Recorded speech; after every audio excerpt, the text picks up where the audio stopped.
말씀 마태복음 21장 23절부터 잠깐 보시겠습니다. 예수께서 성전에 들어가 가르치실새 대제사장들과 백성의 장로들이 나와 가로되 네가 무슨 권세로 이런 일을 하느뇨? 또 누가 이 권세를 주었느뇨? 예수께서 대답하시되 나도 한 말을 너희에게 물으리니 너희가 대답하면 나도 무슨 권세로 이런 일을 하는지 이르리라. 요한의 세례가 어디로서 왔느냐? 하늘로서냐 사람에게로서냐? 저희가 서로를 의논하여 가로되 만일 하늘로서라 하면 어찌하여 저를 믿지 아니하였느냐 할 것이요 만일 사람에게로서라 하면 모든 사람이 요한을 선지자로 여기니 백성이 무섭다 하여 예수께 대답하여 가로되 우리가 알지 못하노라 하니 예수께서 가라사대 나도 무슨 권세로 이런 일을 하는지 너희에게 이르지 아니하리라.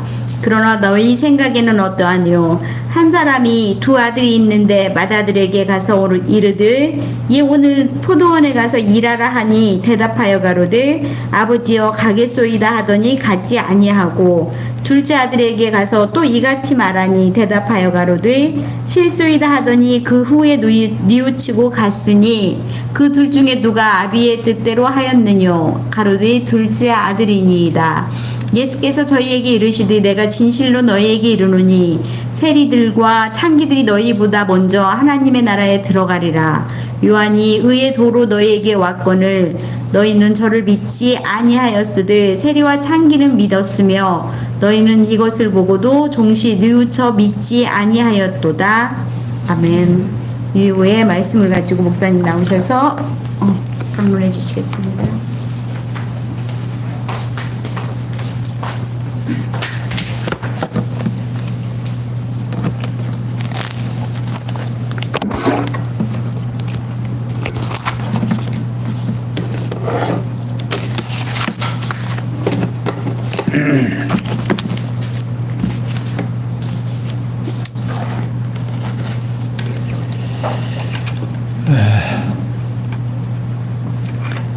우리는 지금 마태복음을 통해서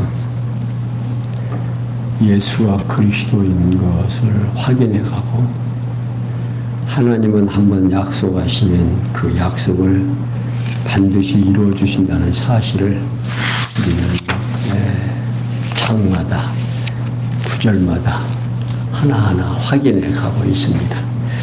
자, 먼저 23절에서 27절에 보면 예수님께서 제사장들과 장로들의 질문에 대한 답변을 반문을 통해서 거절함으로 증거하시는 내용입니다. 그러니까 예수님께서 성전에 들어가서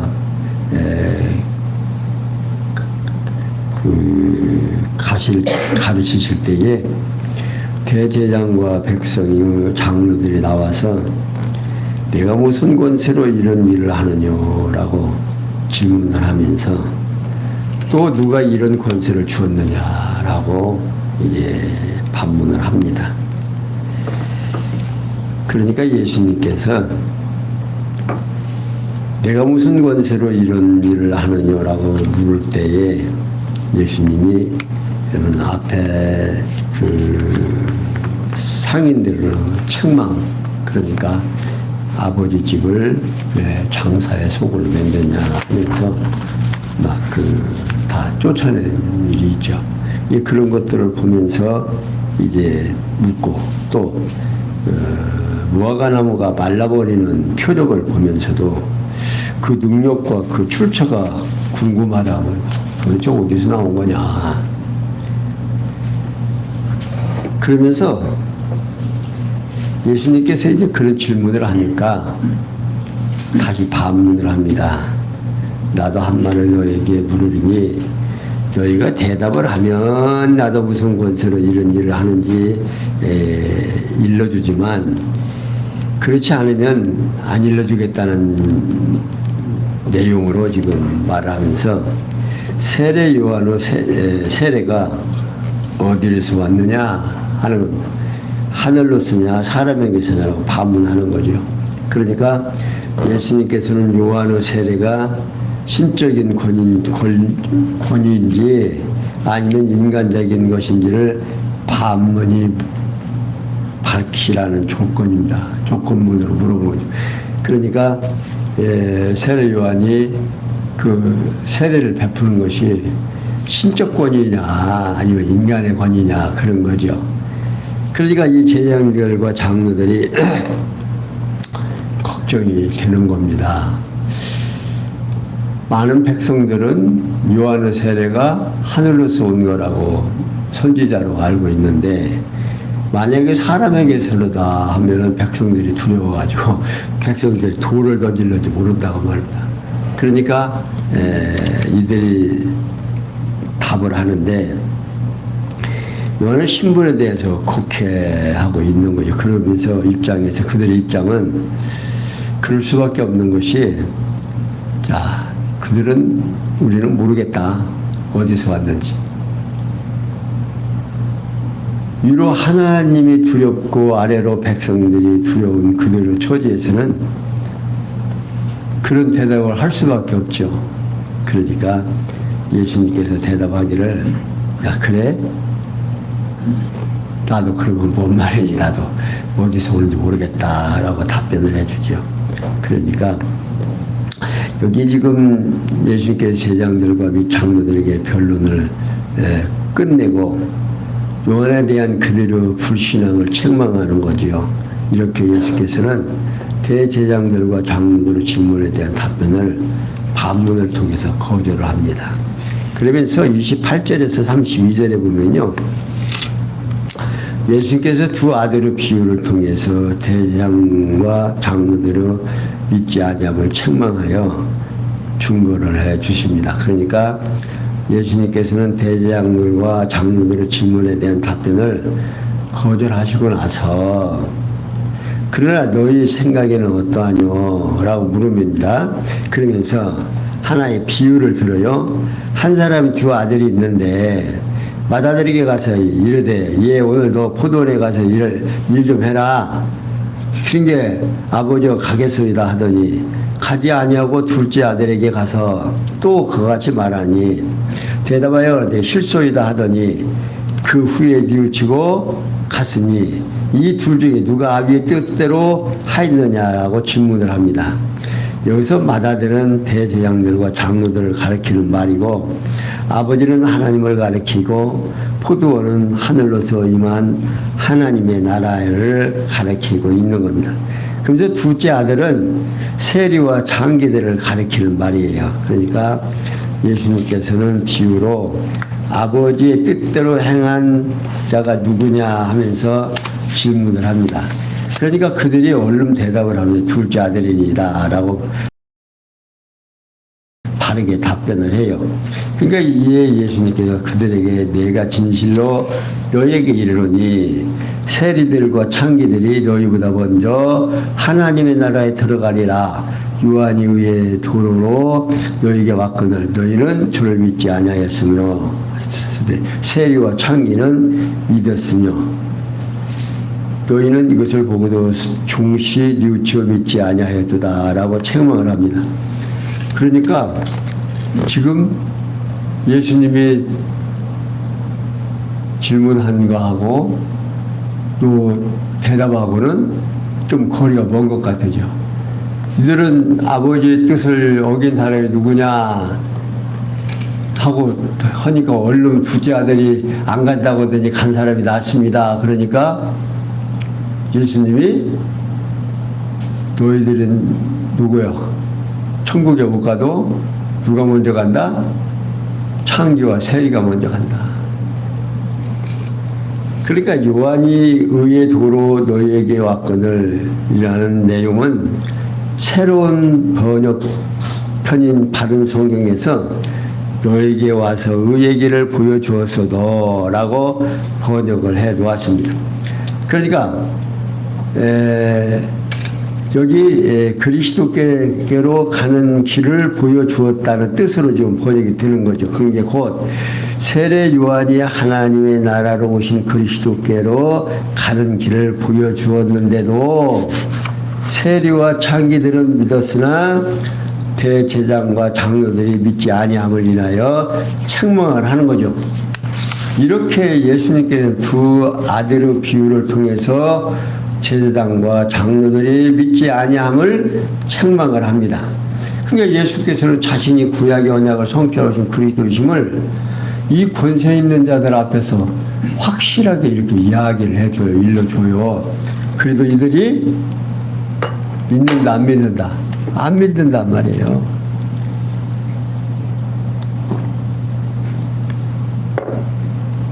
그러니까 우리가 똑같은 성경을 보고 다 믿는 것 같아죠. 근데 안 믿는 사람은 안 믿는단 말이에요. 엉뚱하게 믿고. 자, 그러면서 33절에서 46절에 보면 포도원 비유로 첫 육을 빼앗거나 받게 하는 주권을 가르쳐 줍니다. 자, 33절. 다시 한 비유를 들으라.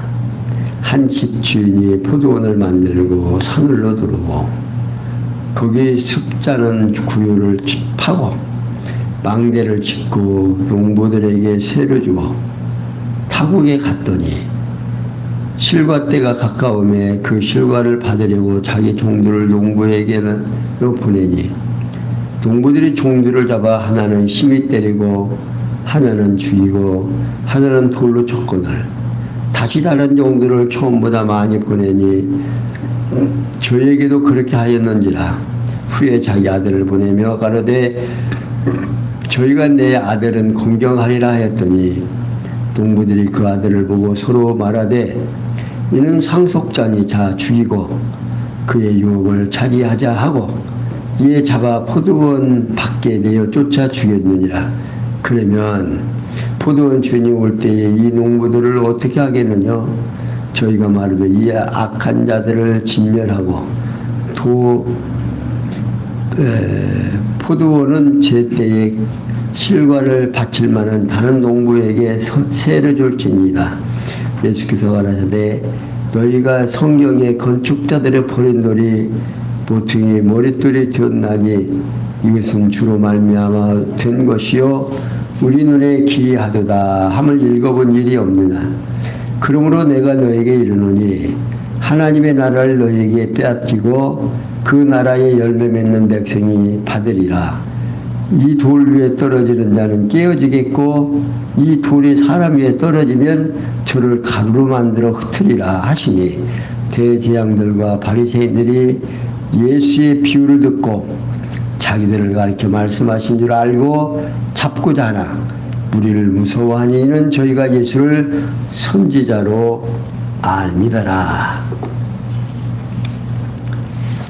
자, 오늘 우리가 성경을 통해서 하나님이 어떠하신 분인지를 보여주고 이렇게 바리새인과 서기관 대제사장들에게 말씀을 해도 자기들에게 지금 비유하는 줄은 알면서도 깨닫는다, 못 깨닫는다, 못 깨닫는다고 말입니다. 자, 그러면 33절에서 41절에 보면 예수께서 대제사장들과 장로들에게 포도원을 만들어 농부들에게 세를 준 비유로 증거하고 있습니다. 그러니까 예수님께서는 다시 한 비유를 들리라고 말하시면서 그리고 이어서 한 집 주인이 포도원을 만들고 산을로 두르고 거기 집자는 구유를 짜고 망대를 짓고 농부들에게 세로 주고 타국에 갔더니 실과 때가 가까움에 그 실과를 받으려고 자기 종들을 농부에게 보내니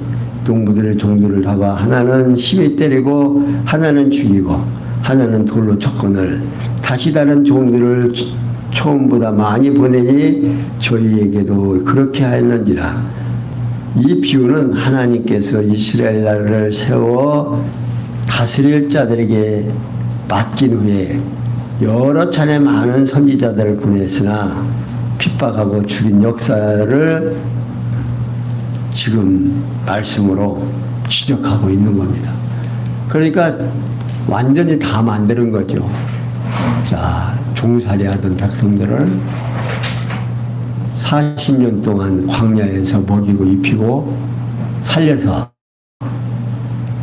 이제 데리다가 나라를 세워서 먹을 것, 입을 것, 그런 게 포도원을 짓고 산을로 두르고 뭐 줍자는 틀까지 다 만들어서 이제 뭐예요, 이제 농사 지어서 그냥 주비도 짜서 내기만 하면 되게끔 다 만들어 놓고 지금 떠났다가 말입니다. 근데 그 후에 이제 세를 받을 때가 돼서 세를 받으러 보냈더니 처음에 종들도 죽이고 그 다음에 그런 종들 죽이고 마지막에 아들을 보내도 죽였다는 사실입니다. 그러니까 이들이 상속자를 보내야 되는데 그들이 말할 때 뭐라고 하냐, 이는 상속자니 이를 죽이고 어떻게 우리가 차지하자. 참 대단들 하죠. 그러니까 이 비유는 하나님께서 아들이신 그리스도를 보냈으나 이방인들의 손에 넘겨 죽게 될 것을 지금 말하고 있는 겁니다. 그리고 비유를 끝내시고 나서 그러면 포도원 주인이 올 때에 이 농부들을 어떻게 하겠느냐라고 질문하는. 그러니까 이들이 말할 때 뭐라고 대장하면 대장과 장로들이 그러자 그들이 이 막한 자를 진멸하고 포도원은 제때의 실과를 바칠 만한 다른 농부들에게 세를 줄 것입니다 라고 답변을 합니다. 그게 예수님의 비유에 대한 의도는 잘 파악을 했으나 악한 자들이 곧 대제사장과 장로들이 자신이라는 사실을 깨닫지 못한 거죠. 그러니까 사람들이 뭐만 듣는다? 듣고 싶은 것만 듣는다고 그러죠. 그러니까 지금 성경을 보고 갑이라는 사람도 을이라는 사람도 성경에서 누구를 찾으려고 해야 돼? 하나님을 찾으려고 해야 된단 말이에요. 근데 성경을 통해서 어떻게 하면 복받고 어떻게 하면 잘 먹고 잘 살할까? 이쪽으로 관심을 두다 보니까 자꾸 성경이 그쪽으로 보이는 거죠. 아, 하나님한테 이렇게 하니까 하나님이 복 줬구나. 또 이렇게 하니까 하나님이 벌 줬구나. 이제 그쪽으로만 자꾸 생각을 하는 거예요. 하나님이 원하시는 일이 무엇이고 하나님이 우리에게 요구하는 것이 뭔지를 깨닫게 되면 얼마나 좋겠습니까? 근데 사람의 생각들이 욕심에 의해서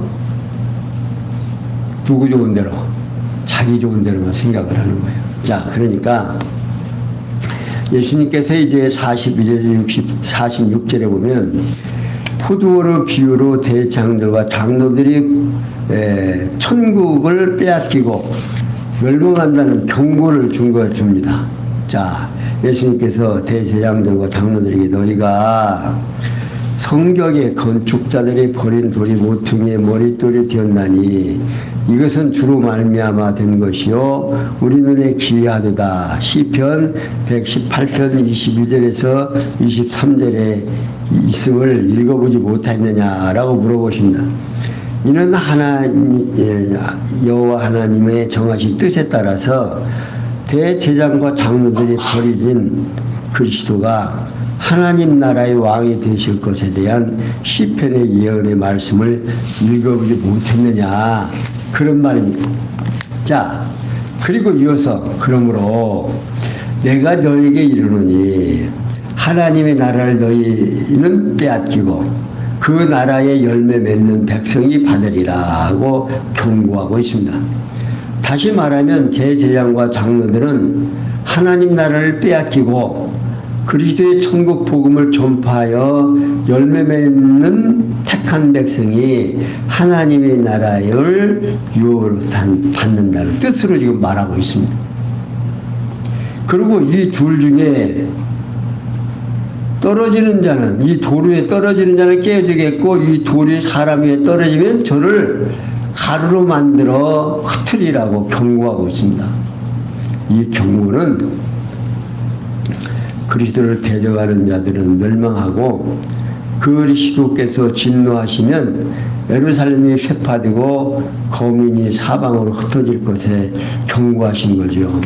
그게 대제장과 바리새인들은 예수님의 비유에 대한 해설이 자기들에 대해서 경고한다는 말씀을 감지합니다. 그리고서는 감지했으면 회개하면 되는데 분하게 여기고 예수를 잡으려고 하지만, 그러나 예수를 선지자를 알고 있는 많은 무리들을 통해서 그 앞에서 어떻게 잡을 수가 없잖아요. 그러니까 분이야 말하고 그들이 속으로 이제 원통하고 있을 때 예수님께서는 이렇게 천국에 대한 내용을 확실히 일러주고, 성경에서 이미 다 나왔다고 합니다. 나온 것을 지금 말해주지만 이들이 깨닫는다 못 깨닫는다? 못 깨닫는 거예요. 그러니까 어떻게든지 잡아 죽이려고만 생각을 하는 거죠. 그러니까 오늘 우리가 하나님을 알고 하나님을 경외하는 것, 아무리 이렇게 일러줘도 못 깨닫는 거예요. 이제 못 깨달으면 자기들이 생각하는 대로 깨달은 만큼만. 그러니까 요즘 매스컴에서 신천지 통일교 나오죠. 이들이 결국에 힘을 쓰는 것은 사람의 숫자로 인해서 어떻게 우리가 이렇게 힘이 있다, 그러니 우리 인정해라, 이제 그런 거죠. 근데 하나님께서는 구약의 성경을 통해서 예수님이 오신다고 하는 사실을 미리 얘기해 놓고 그 얘기를 역사에서 하나하나 이루어지게 하는 것은, 역사를 누가 지배한다? 하나님이 지배한다는 것을 우리로 알고 깨닫게 하려고 하는 거예요. 생각해 보세요. 역사를 자기 마음대로 주관할 수 없으면 앞에 되어질 일을 미리 예언한다? 있을 수 없는 일이거든요. 근데 미리 예언해 놓고 그 예언을 시간과 공간과 형상 속에서 하나하나 이루어간다? 절대 주권자가 아니면 할 수가 없죠. 근데 그걸 알게 해서 뭘 어떻게 하려고 하느냐. 자, 그걸 깨닫는 백성들은 그분을 경유하겠어요, 안 하겠어요? 경유할 수밖에 없죠. 내가 살며 기둥하며 존재하는 이 사건이 누가 역사함으로, 하나님이 역사함으로 이루어진다는 사실을 깨닫고 난 성도들은 감사할 수가 있어요, 없어요? 그분을 경외하고 감사하고 그분을 받들을 수밖에 없잖아요. 그런데 그렇지 않은 사람들은 요즘 얘기하는 빅뱅 원리를 얘기하고 점에서부터 시작해갖고서는 이렇게 됐다. 그 수억만 년을 누가 기록을 했습니까? 어땠습니까? 기록도 없는 것을 말로만 수억만 년이면 돼야? 근데 성경에서도 역사를, 연도를 이렇게 측정하려고 성경을 기록해 놓은 게 아니고, 성경은 나는 누구다, 나다 하는 거예요. 그러니까 하나님께서 나는 나다 라고 표현한 것이 성경이에요. 그러니까 이것이 믿어지고 안 믿어지고 하는 것은 누구 마음대로? 내 마음대로? 아니란 말입니다. 믿음이라는 것이 은사예요. 은사를 앞에서도 예수님께서 말씀했지만, 너희가 겨자씨하는 날만한 믿음만 있어도 내가 지금 한 이런 역사 뭡니까? 무화과 나무가 말라 죽는 일과 또 그 위에 일어나는 모든 일들이 이루어질 것이고, 또 이 산을 명하여 바다에 던지라 하면 옮기라 하면 옮겨진다. 겨자씨가요 얼마나 작은지, 지금 우리가 조알 적다고 그러죠. 조알보다도 더 적어요. 근데 그것이 심으면 그것이 싹이 나서 나무가 되면 새가 깃들을 만큼 무성하게 자란다고 합니다. 그러니까 그렇게 능력이 있으신 분들을 우리가 깨닫고 나면 그를 경외하고 찬송하고 숭배할 수밖에 없죠. 이 그렇게 되게 하기 위해서 하나님께서는 미리 구약을 통해서 예언해 놓고 그것이 사실로 역사에서 이루어졌다는 사실을 우리로 하여금 깨닫게 해서 어떻게 하나님을 경외하며 섬기게 하고 우리로 하고 늘 마음의 평강을 누리게 하시려고. 자, 우리는 걱정이 있어요, 없어요? 이미 누구 마음대로? 하나님 마음대로 해가는데 그 하나님이 나를 사랑한다, 안 사랑한다? 이미 사랑한다는 사실을 우리로 하여금 깨닫게 하고 우리로 하여금 예수가 그리스도라는 사실, 내가 지을 모든 죄, 지금까지 지은 죄, 앞으로 지을 죄 다 용서해주고 다 갚아주었다고 하는 것을 깨닫고 나면 어때요? 감사가 되겠어요? 안 되겠어요? 늘 감사가 넘칠 수밖에 없죠.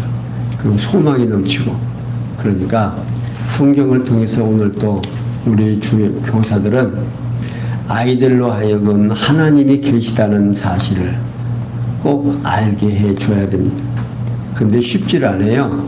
그것이 뭐 하루 이틀에 되어지는 게 아니고 이게 그들이 하나님을 깨닫는데 언제까지 깨닫는다? 죽을 때까지 배워야 깨달아요. 우리도 죽을 때까지 배워야 깨닫듯이.